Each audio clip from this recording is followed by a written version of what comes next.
So explain to me the evolution. How do you say it? Is it Daesh? Daesh. And how they came to come, or how they came to be in the Pesh. Yeah, so I'm just going to call it ISIS. Perfect. For simplicity here.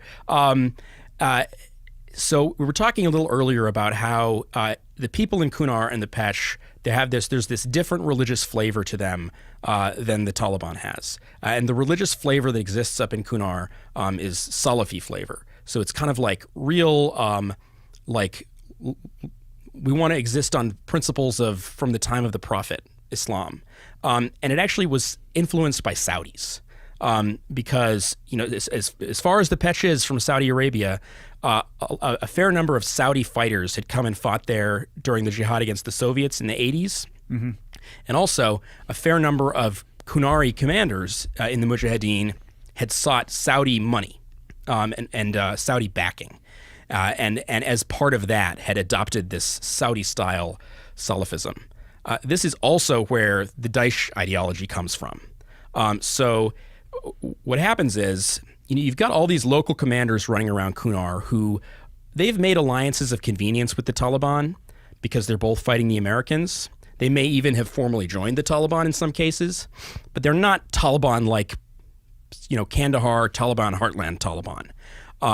And when in 2015, 2016, the Islamic State arrives on the global scene, and they sort of it's a natural opportunity to raise the black flag of the Islamic State, lower the white flag of the Taliban that you were only flying out of convenience, and kind of embrace this movement that is more your speed for some of these people. So you see, sort of small-time local commanders who had been fighting U.S. troops. You start seeing them appear on like Treasury Department, ISIS sanctions lists. And it's this strange thing because it's, on the one hand, ISIS is it's a global terrorist organization like Al-Qaeda.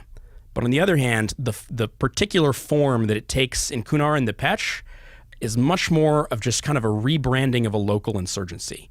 It's the same old guys that we've been fighting up there now calling themselves ISIS. Now, correct me if I'm wrong, though. The Taliban and ISIS don't see eye to eye. They do not. Not at all. And so what winds up happening is in the more recent years of the conflict, since U.S. troops left on the ground, it's been this three-way struggle between the government, the Taliban, and ISIS, all fighting each other, and the Taliban and the government sometimes reaching accommodations with one another to fight against ISIS.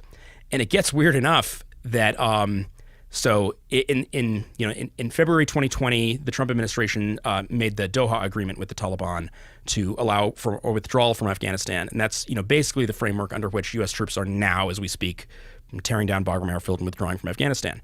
But in the months leading up to the Doha Agreement, there was this weird thing going on where, at the same time that the JSOC task force and U.S. air power were hammering the Taliban in every other part of the country to try to kind of bring them to the table in Doha, get them to agree to favorable terms.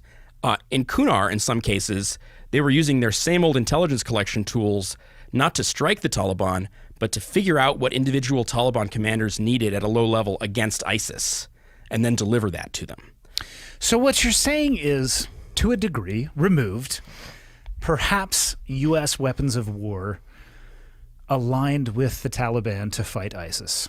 Yeah, the Rangers, the Rangers at Bagram, they joked that the particular little Team East, they called it, the little cell that was doing the targeting up in Kunar, they jokingly called it the Taliban Air Force, and they joked that I can't even wrap my head around this. It was spoiler alert. This is one of the last things he talks about in the book.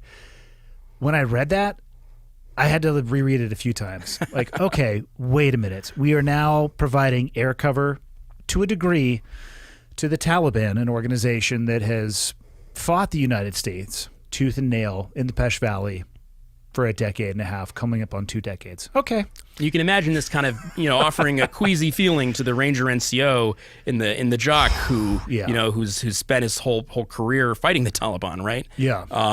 But when I was interviewing guys about this development as I was finishing up the book, one of the things that one of these Rangers said was, "Hey, look, everybody would like to be out there fighting the war still, but we also recognize that it hasn't been working. Yeah.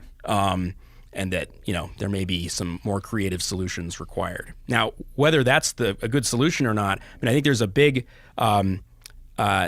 gamble on sort of which is the greater danger to the United States.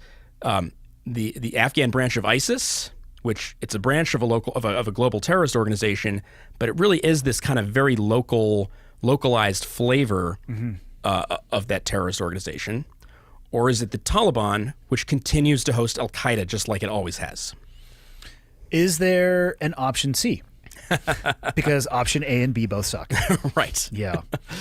Option A and B both suck is certainly the situation that that we're in Afghanistan, right? That both the Trump and Biden administrations have faced is that we can continue what we're doing, which isn't working, obviously, or try something new.